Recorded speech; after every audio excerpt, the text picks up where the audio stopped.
کوئی منتظر ہے آپ کی زکوٰۃ کا تاکہ وہ افطار کر سکے اپنا سال بھر کا روزہ۔ مستحق افراد تک راشن پہنچانے میں MTJ فاؤنڈیشن کا ساتھ دیں۔ تقسیم رحمت رمضان راشن پروگرام۔ آخری 10 دن میں لیلۃ القدر رکھی ہے، اعتکاف رکھا ہے۔ پہلی امتوں کے لیے یہ نہیں تھا کہ پچھلے سارے گناہ معاف ہو جائیں، یہ ہمارے لیے کہ ہمارے پچھلے سارے گناہ معاف ہو جاتے۔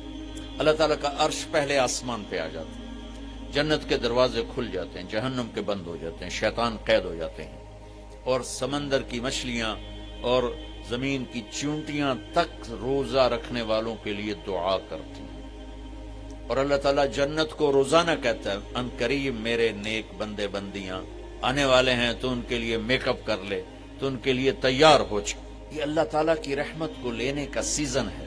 پہلی امتوں کو اعتکاف نہیں ملا تھا، ہمیں اعتکاف ملا ہے کہ 10 دن اللہ دے بوئے تے پہ جاؤ، یا اللہ تیرے کو معافی کروا کے ہی اٹھنا ہے، ہمیں اٹھنا ہی کوئی نہیں۔ تو جو دروازے پہ آ جاتا ہے آدمی اسے معاف کر ہی دیتا۔ کوئی بہت ہی سخت دل والا ہو تو معاف نہ کرے، ورنہ بڑے سے بڑے غصے والے بھی کہتا اچھا جی جاؤ معاف کیتا۔ اس میں ایک لیلۃ القدر ہے، وہ بعد میں بات کرتا ہوں۔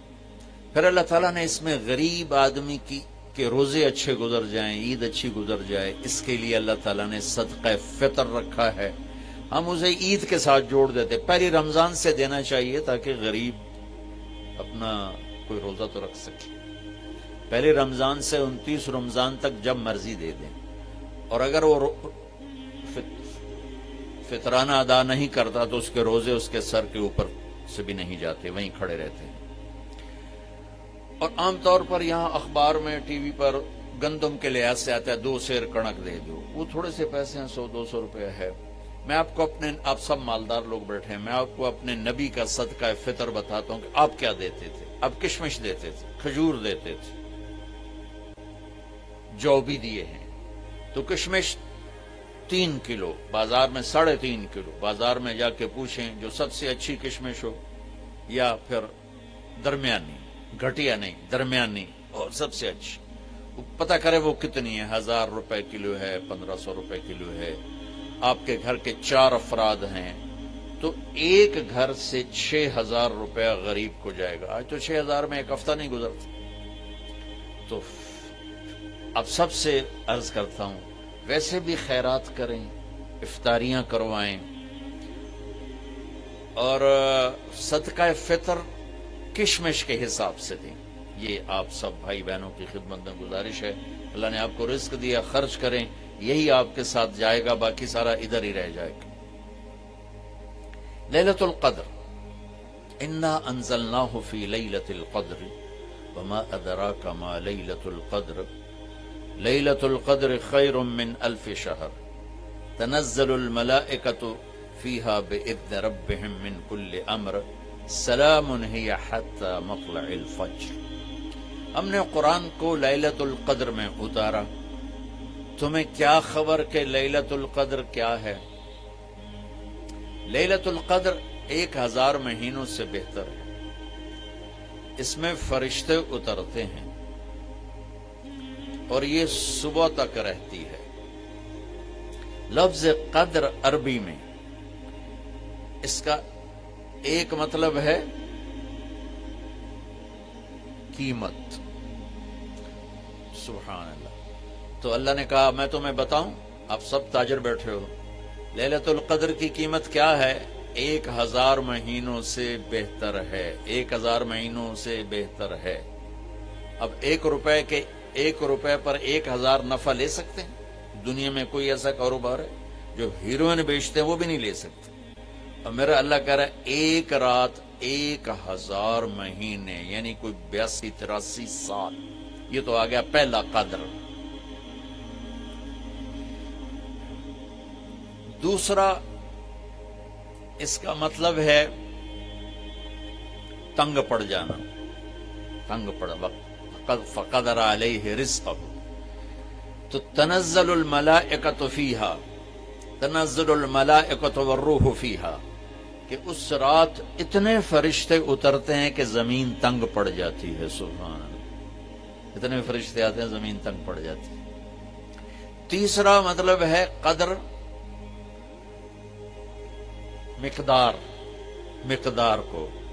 تو اللہ تعالیٰ نے اس کا آخری مطلب بھی بتایا، سلام ہی حتی مطلع الفجر، کہ یہ فجر کی نماز تک، فجر کی اذان تک یہ رہتی ہے.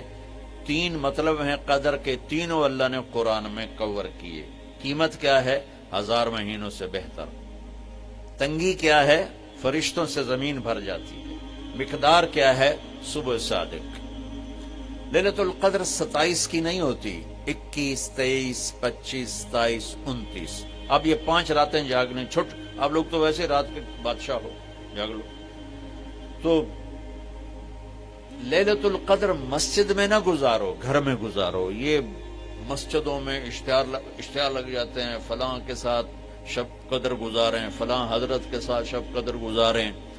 پھر ادھر کوئی صلاۃ تسبیح پڑھ رہا ہے باجماعت، عورتیں صلاۃ تسبیح کی جماعت کرا رہی ہیں، اور پتہ نہیں اور کتنی عجیب و غریب قسم کی عبادات شروع ہو جاتی.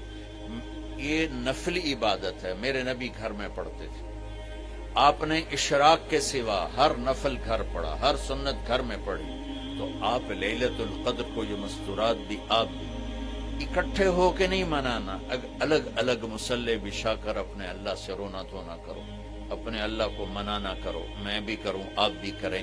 نوافل کی، جیسے ابھی شب برات گزری تو اشتہار تھے. میں جا رہا تھا ادھر اسلام آباد میں، ایک جنازہ ہو گیا تھا، تو اشتہار فلاں حضرت کے ساتھ شب برات گزاریں، فلاں مسجد میں شب برات گزاریں، فلاں جگہ شب برات گزاریں. بھائی وہ گھر میں منانے کی ہے، مسجد میں نہیں. میرے نبی نے نفلوں کو تنہائی میں ادا کیا، فرض کو مجمع میں ادا کیا. لیلۃ القدر میں جاگنا نفل ہے. اور پھر جب اکٹھے ہو جائیں گے لوگ اور عورتیں تو پھر ساتھ غیبت بھی چلے گی، اور ایک غیبت کا بول ساری رات کو اڑا کے رکھ دے گا. مردوں یا عورت اکٹھے ہو جائیں، غیبت سے تو بچتے نہیں، نہ ہی رک سکتے. ہم سندھ سے ہم بائی روڈ آ رہے تھے، کراچی سے بائی روڈ جماعت تھی، تو وہ راستے میں بڑی غیبت کریں. نوجوان تھے سارے، نئے نئے. میں چپ کر کے سنتا رہا.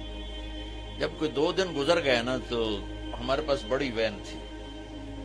میں نے کہا بچوں ایک نصیحت کرتا ہوں، غیبت نہ کیا کرو، مذاق کرو، ہنسا کرو، کھیڑا کرو، غیبت نہ کرو.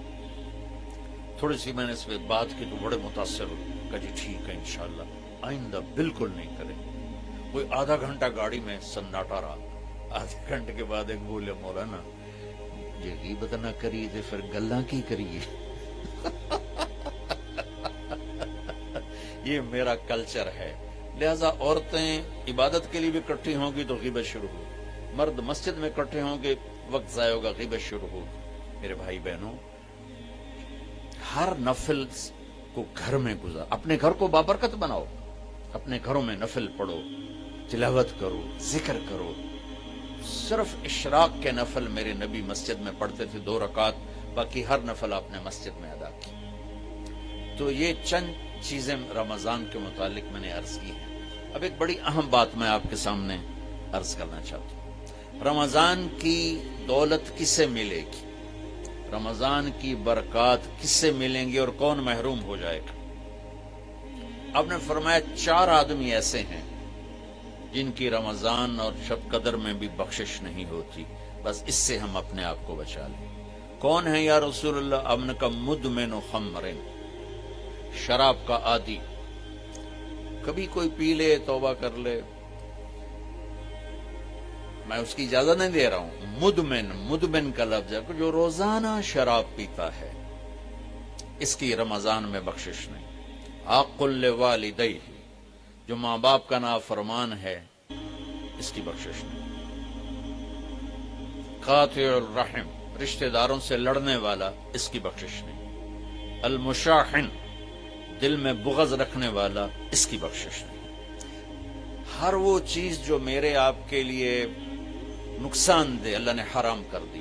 ہر وہ چیز جو میرے آپ کے لیے مفید ہے اللہ نے حلال کر دی. سود حرام کر دیا، ہماری پاکستان کی معیشت نہیں، پوری دنیا کی معیشت ڈوبی پڑی ہے، سارے ملک قرضوں پہ چل رہے ہیں، سود نے پوری دنیا کو تباہ کر دیا۔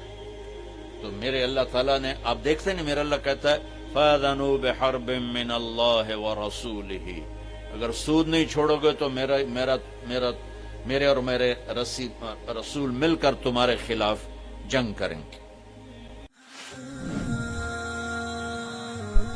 آئیں مل کر بھوک مٹائیں، بجھے ہوئے چولہے پھر سے جلائیں، غذائی قلت کے شکار ہزاروں افراد آپ کی مدد کے منتظر ہیں، آگے بڑھیں اور ان کی امید بنیں، اپنے صدقات اور عطیات MTJ فاؤنڈیشن تک پہنچائیں۔